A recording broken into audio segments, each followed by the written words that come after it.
What's up, everyone? Welcome to the newest edition of our MLB DFS DraftKings Picks videos, this time for Monday, September 20th. We have a relatively small 7-game slate. The MLB season is really winding down, with it ending, the regular season anyway, in early October. A lot of weird stuff's going to be happening where pitchers' innings are limited. Guys are going to get scratched. They're going to try to, limit their workloads overall. Starters, normal starters that are everyday starters, are probably going to start getting some rest. We're going to have more double headers as games are scheduled to finish out the season that way. Just a lot going on. I will say, before we even mention anything, now is 100% the perfect time for you guys to join our free Discord, because so much is going to be going on that by the time of the slate, there might be quite a bit different from these early morning videos. So not that the information will be useless, because most of the stuff will probably stay the same, but there will be some major changes, I believe, just in the upcoming days and weeks as we try to get through everything and, just with pitchers getting pulled, new guys coming in. So I do think that it makes a lot of sense to get into our free Discord, where we'll be going over everything all throughout the day. When something happens, we'll kind of treat it as like a breaking news type thing, where we discuss and figure it out for the slate. You can join that by going to chatdfs.com. I did want to quick mention, shout out to Ben. He's not on the stream today, obviously, but absolutely killing NFL. He has now cashed his optimal core 2 out of 2 weeks so far to start the season. If you have not joined with our NFL core plays, you guys have been missing out early, but still plenty of time. So all of that can be found also for MLB, our core plays, at dfskarma.com, and just go to the pricing tab. All that can also be found in the description below. If you guys enjoy the content, please give us a thumbs up, subscribe to the channel, turn on the little notification so you don't miss anything. That's by clicking the little bell once you've subscribed. And then leave a comment of anything that you have to say. Comments, questions, just what you're doing on the slate, literally anything. Always enjoy seeing those. So whenever you guys comment, just a great time, and I will be answering throughout the day. I do believe we can get to breaking down the slate. I would expect this video to be a little shorter. We probably don't need the 30 minutes or anything for only 7 games, especially because we kind of know where we're going. Just with some top options. If you look at the top of pitcher tonight, Robbie Ray sticks out very clearly, the number one option. He's been throwing at just an elite level the entire season.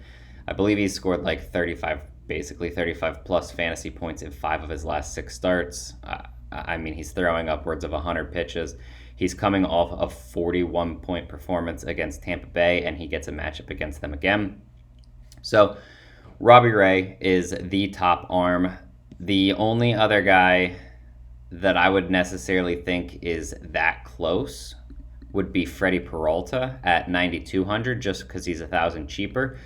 But he's been limited in his last few starts. He threw 6 innings against Detroit, but was ultra efficient with 71 pitches. I don't really want to pay 9,200 for 70, 75 pitches, even though we could see him get up to 80 or so. Even that, I would just rather take the safety of Robbie Ray, even in the matchup against Tampa Bay. I do feel that Freddie Peralta, Framber Valdez, Huascar Yona, all of them, Sean Manaea, Nestor Cortez, all make fine 2 options, more or less for tournaments. I think in cash games, especially for me specifically, I'll be looking towards Ranger Suarez. He's actually thrown very well, 20 plus fantasy points, I believe, in 5 consecutive starts. He's completely stretched out. All of his advanced metrics look outstanding. He gets a solid matchup against Baltimore. It's not the best, but it's not bad. They've been striking out quite a bit over the last 14 days. And Ranger Suarez is 6,500 still on DraftKings. I don't believe this is really as good of a play on FanDuel. I need to quick check his price, but yeah, $9K on FanDuel. Still in play, I think, but like Freddie Peralta is 100 cheaper, and even in somewhat of limited pitches, it's tough for me to pay more for Ranger Suarez than someone like Freddie Peralta.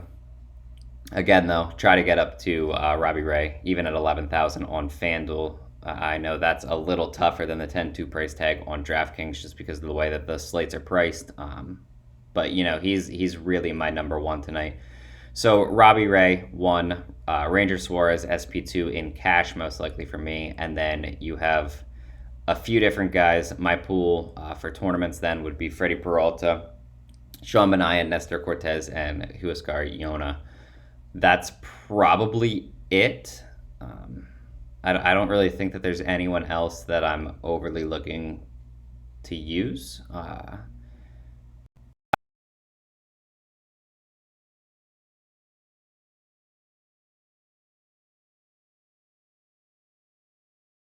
So tough to get rid of Ranger Suarez at his price tag. Moving to stacks, it's interesting. I feel like there's more or less 3 that jump out, and those 3 have the highest implied totals. It's 1, you're going to have the New York Yankees against AJ Alexy. He's thrown well, but his advanced metrics are not good. He's just not a great pitcher, and he's going to see plenty of regression as he gets more innings under his belt. 2, Houston Astros against Jaime Barria. Again, just not a good arm. 3, the Atlanta Braves against Humberto Mejia. And then you also get Arizona's very, very bad bullpen. Of them, it feels like the Yankees are going to be the highest owned. I would say followed by Houston, followed by Atlanta. So, we're kind of in an interesting spot for that. If you want to look at more GPP stacks, I think that the Milwaukee Brewers and the Philadelphia Phillies are the 2 that stick out. If you want to take a shot on the Oakland A's, I don't really have any issues on that end. But that's probably where I'm looking at for stacks. I don't really want to go Toronto. If you want to get weird, I think that you can. I don't love the matchup, but their bats have been basically as hot as any in the MLB. So Toronto's completely fine. Again, that's specifically for GPPs. I do think that we can move to position by position here. Before we do, I do want to quick shout out Jock Market. They're a new app that we've partnered with. Essentially, stock market meets DFS. You buy shares of players, you can sell them during the game. So like if you buy a share of someone and they hit a home run in the first inning and you just want to guarantee yourself profit, you can sell them for more than you bought them for, and then kind of be done with your night already. Or you can hold on to them, and depending on how they finish throughout the night, they will get a specified amount of money sent to you based on how many shares you own. It's really fun. Download the Jock Market app. Use promo code KARMA when you create an account and deposit. You will get a 100% deposit bonus up to $50, which then gives you $100 to play with, which is plenty if you ask me, especially to get your toes wet in the live market. But it's really fun. I do like MLB for it. NFL, we're giving out free advice for NFL as well. In the Karma Discord, again, chatdfs.com if you want to get in there. But moving to position by position, I feel like there's plenty of ways you can go. The one guy, I guess, that sticks out the most, and this is more or less just because of his price tag, would probably be Gary Sanchez. 3,700 is just way too cheap. He gets the matchup against Alexi. I like Omar Narvaez. It's just, I don't know. I'm going to have a real hard time paying 5,200 for him when you can get someone like JT Realmuto, who's mispriced at 4.4 against John Means. Even Travis d'Arnaud, completely fine with that. Sean Murphy, if he's in the lineup. Danny Jansen as a salary relief option. But the 2 most mispriced ones have to be Gary Sanchez at 37 and JT Realmuto at 44. I actually, thinking about it here, Realmuto is probably going to end up being the chalk, and most likely should be. 44 is just kind of a ridiculous price for him, especially in a solid matchup against John Means.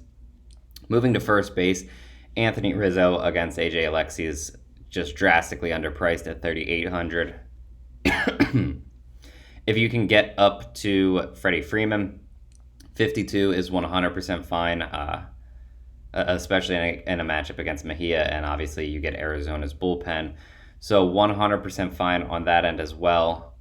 Truth be told, You probably don't have to look anywhere else here. If you really need to save money, Dan Vogelbach at 2,800 is at least reasonable. But there's really no need, in my opinion, to move off of either Freddie Freeman if you're spending up or Anthony Rizzo if you're dropping down a bit, because Rizzo at 3,800 is just, it's not going to be difficult to get him into your lineups. So for me, that's basically a two-player position, but that's just kind of how the slate's going. At second base, it feels like there's three tiers of players that make the most sense, and they're kind of on the offenses that we discussed.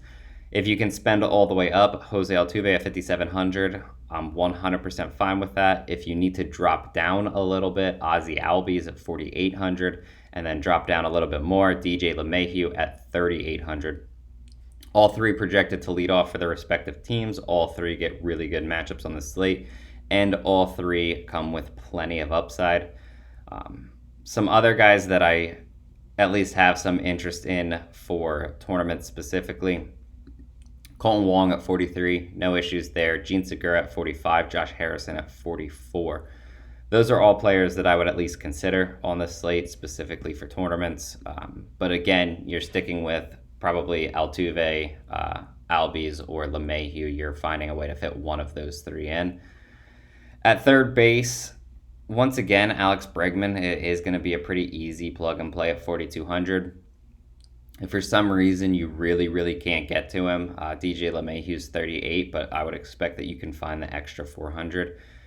A pivot off of him at 45 would be Matt Chapman, who I really like against Tyler Anderson tonight. You also have Austin Riley at 4.3, and you can use someone like Eduardo Escobar, although you're paying up to 5.1 for him. So just a solid spot, in my opinion, for Alex Bregman, who just feels like he's consistently underpriced here at 4,200. At shortstop, if you can get Carlos Correa, 100% fine. If Willy Adames is in the lineup, 3,900 is just way too cheap for the way that he's been playing. Dansby Swanson, I don't have any real issues at 3,800. Gleyber Torres at 32 is way too cheap. I feel like he might end up being a popular cash option just because you might need a little bit of salary relief at some point, even though you're probably playing Ranger Suarez. And then I guess the only other guy, if you're looking for someone real cheap, Gio Urshela, to get a piece of the Yankees offense, but he's expected to hit late in the lineup. I think that it's just a way to get a little bit of the Yankees offense in your lineup there. The outfield, truth be told, we're in such a weird spot because you can use any of the New York guys, Judge, Stanton, Gallo, even like Brett Gardner. They're all completely fine. You can use any of the Houston guys who they have guys up top, Yordan Alvarez. They have guys that are the min-price, Chase McCormick, everything in between, depending on if Kyle Tucker plays or not. Jake Myers is super cheap as well. And then you can also use basically any of the Atlanta guys, Eddie Rosario, Jorge Soler, Adam Duvall. Outside of that, I think Andrew McCutchen, Bryce Harper, even Odubel Herrera, if he's leading off, all can be considered. You have guys like Christian Yelich, who is still a bit underpriced, or you have the right-handed bats for Oakland, Starling Marte, Mark Canha. A lot of options that make a lot of sense. I don't know. I guess Chad Pinder too, if you need some salary relief. The one guy that kind of sticks out for his price that I really do want to mention is Jorge Soler. He's only 3,700. The matchup against Mejia and Arizona's bullpen is just, it's about as good as you can get. So 3,700, I would be willing to at least take the shot on someone like Jorge Soler.